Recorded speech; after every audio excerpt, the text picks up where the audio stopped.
All right, hello again, future grandkids, and boy, howdy have I got a story for you this evening.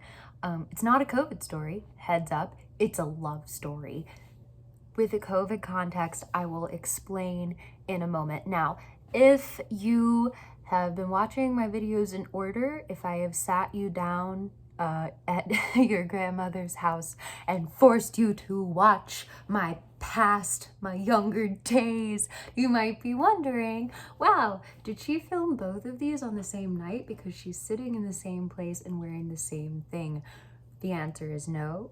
It is the next night. It's approximately 24 hours later. I'm wearing the same pair of pajamas because this is the cute pair of pajamas I brought. Every other set of sleepwear that I have in my suitcase looks like garbage on the half shell. So you're welcome.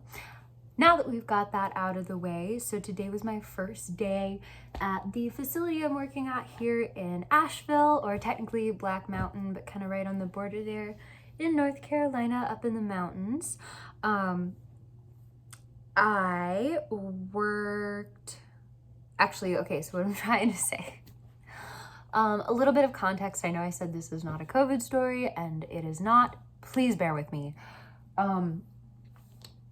However, the facility I was stationed at has had a massive outbreak. They went from having, I think the last time I checked the publicly available data, and I might have mentioned this in the last video as well, the whole facility only had 5 cases. Well, evidently that blew up very, very recently, and now they have like a precious sacred, I'm gonna get like 15 people in assisted living who don't have COVID. So it got really bad. It got really bad really fast. As a quick heads up, if anyone is watching this in the present day who is at Durham Health and Wellness, as a general disclaimer, once I get home, after I work my last shift here, I am quarantining, I am getting tested. I'm gonna try to get tested twice, actually. Like, your safety and everyone's safety that I work with is my #1 priority, so please don't freak out. And I do that every time I work at one of these facilities. I come home, I quarantine, I get tested, and I do not set foot back in the door of the office until I know for a fact that I will not be spreading anything to anybody. I also wear, kind of at both places, but especially at these facilities, enough PPE, like inches shy of a full-on hazmat suit. So just wanted to throw that out there. Please don't be worried. I am being very, very conscientious and really doing everything I can to keep everybody safe. But yeah, like 5 people or maybe in the present day are gonna watch this. So future grandkids, y'all don't care. Moving right along. So this facility obviously has had a massive outbreak within the last couple of days. They have gone into kind of a frenzy mode, trying to quarantine everybody. And so a big part of that, the same as in a lot of other facilities, is that no one right now is allowed to leave their rooms. So that is its whole host of things. And it is, it's sometimes a little bit hard to see, just because, it would be hard for anybody to stare at the same 4 walls for any length of time. And so my heart really does go out to these guys. But 2 in particular, patients that I met today, like I said, I am telling you a love story because this, my heart is just so full, and I am probably going to cry while I'm telling you guys this story. I keep looking over that way. There's nothing over there. It's just like the rest of my hotel room. I mean, my sip of Airborne, not sponsored. If this channel randomly blows up at any point, can I please get an Airborne sponsorship? Also, apologies in advance for the absolute crackhead energy that you are going to have to be dealing with during the entirety of this thing. Any trace of Vyvanse that I took this morning has been absolutely purged from my body by all the movement I've done today. Let's get into the preciousness.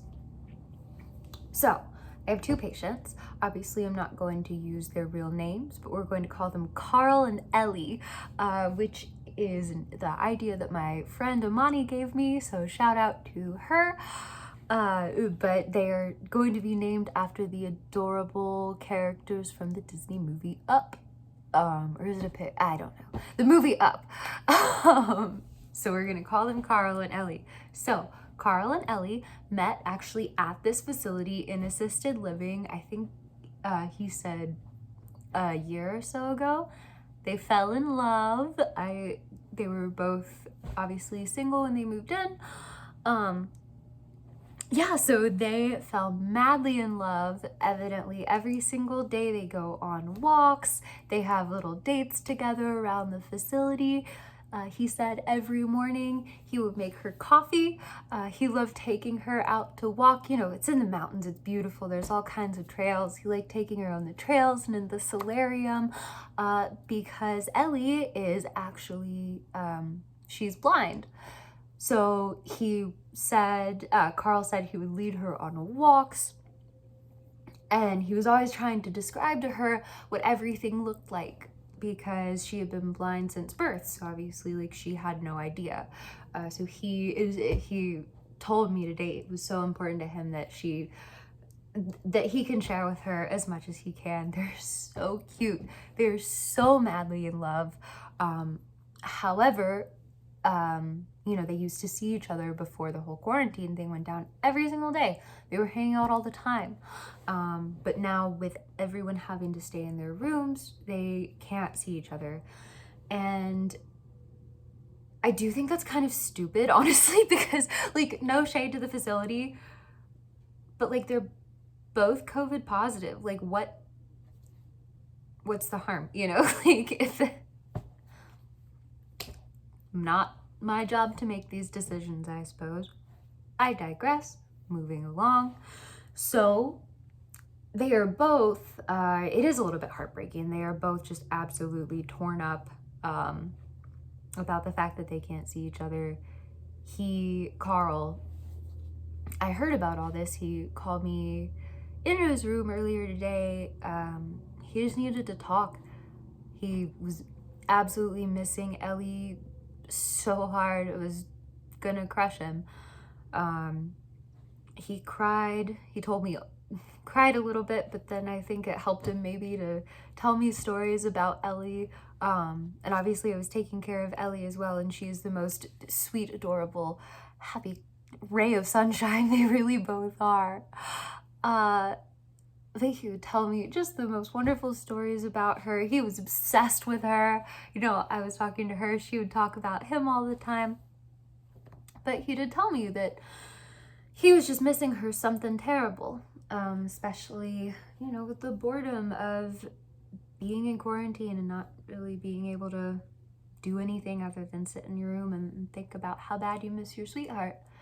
So the first thing, that was the first time, and then actually I got to do this again and again throughout the day, which was just wonderful. Like, this was the funnest job I've ever had, but I got to be the messenger girl delivering all of their adorable messages of love and I miss yous and hellos back and forth between the rooms. My heart is so full. So obviously I heard all these beautiful stories. One thing that happened that I thought was particularly cute was that after dinner, he pulled me aside, Carl did, and asked if I would let him just poke his head out the door, go down the hall and open Ellie's door so that maybe she could hear. And he shouted all the way down the hallway, "Ellie! It's Carl! I love you!" And I went and checked with Ellie, and she had heard something but wasn't sure, and so I just like, let her know exactly what it was. And she said, Carl, hi baby, I love you, Carl, I love you, baby. And so oh man, it was just the happiest thing that I've ever gotten to do on a hall full of of COVID patients. So that happened. Evidently, this has been going on since before COVID, but Carl writes poetry. He has written Ellie so many love poems. And the sweetest thing is, I think this happened since quarantine, but he's written her several, and for a couple of them, he told me that he charmed the maintenance guy into picking up some framing supplies next time he was at the Home Depot. And Carl knows that Ellie obviously is blind. She can't read the messages or the poems. We read them to her, which is fantastic.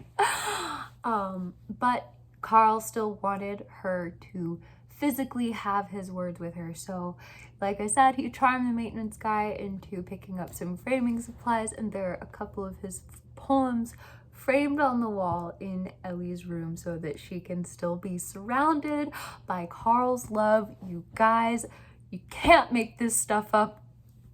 These are the cutest people I have ever seen in my entire life.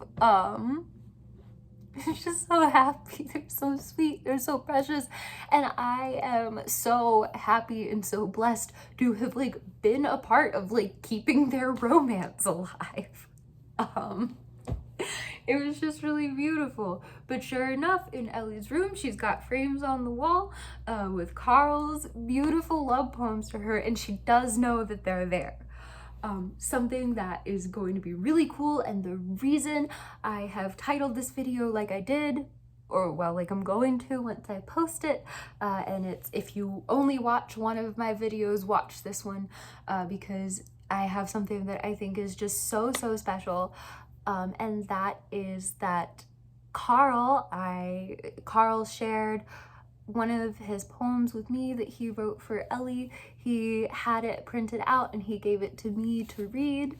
And I asked him if I could share it on my vlog, and he said yes. So I have that poem for you today. A little context for it, a really big deal for Carl is, how much he just loves Ellie absolutely to death and wants to share the world with her. And he said, I don't want to hold her back, I don't want to be too soft with her, since she's blind and everything. I want her to experience life so to the fullest, I want her to have everything. And I know I already mentioned that they would go on walks, and he would always make sure that he's not moving too fast for her, and that he was describing everything as best he could, so that maybe somebody who had never had their sense of sight could see. He was crying his eyes out when he told me this, and I'm really fighting crying my own eyes out now. But I have the poem to read to you guys. It's one that he wrote for her, so I'm going to do that now. So over here, this is the paper he gave me. So this is called Rainbows. I'm losing it already, I'm sorry. Rainbows by Carl. How do I tell her about a sunset and the colors that end the day? How do I tell her about an eagle that will soon fly away? How do I tell her about a rainbow with ribbons of yellow, red, and green? How do I tell her about anything that she has never seen? Sometimes it seems that all she understands is for me to say I love you and hold her trusting hand. You guys.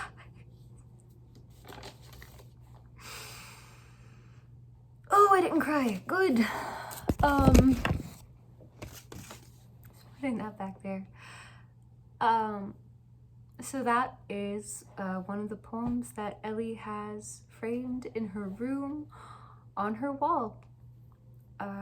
So that's kind of it. I'm really excited to go back tomorrow and be able to see both of them, and I really, really do hope I get to keep being the messenger girl this whole week, because boy howdy, it is keeping me going. I feel really, really lucky and really blessed to be a part of their relationship, and to have had Carl allow me to share his beautiful poetry with you guys. It's just kind of a little slice of life, but you know, this is something that I think highlights the importance of continuing, you know, as people to